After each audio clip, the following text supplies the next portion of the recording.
2025 NFL offseason is ramping up, and today we're talking the Houston Texans, and we're going to look at what a perfect offseason for them looks like to get over that hump, reach the AFC title game, and potentially be Super Bowl champions. For starters, you got to look at the cap space, and it's not great. The Texans enter the offseason negative $2 million.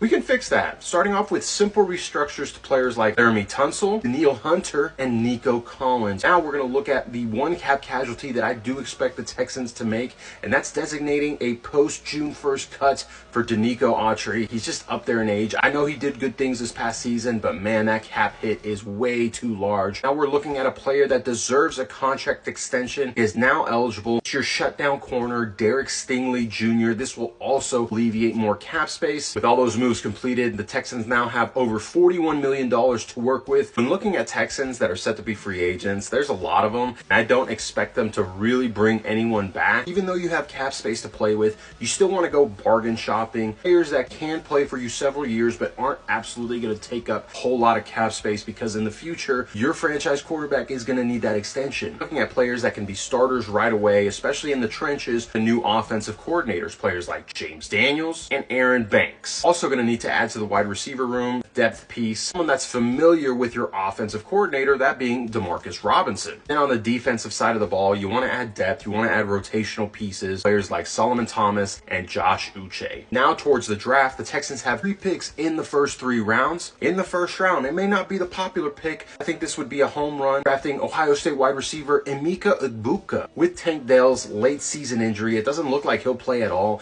and Nico Collins needs a running mate. Egbuka is a day one starter, an excellent route runner, great hands, slot receiver that your new OC would love to have. In the second round, getting your Danico Autry replacement in the form of Jared Ivey. Lineups outside the tackle and line up in the 3 technique, can move all around the defensive line, a very versatile player. And in the third round, you need to find your Jimmy Ward replacement. I believe Andrew Makuba out of Texas, just that player, a hard-hitting safety that covers well the middle of the field, an excellent player DeMeco Ryans can develop. If all these moves are completed, this would be a perfect offseason for the Houston Texans and could potentially catapult them to Super Bowl champions.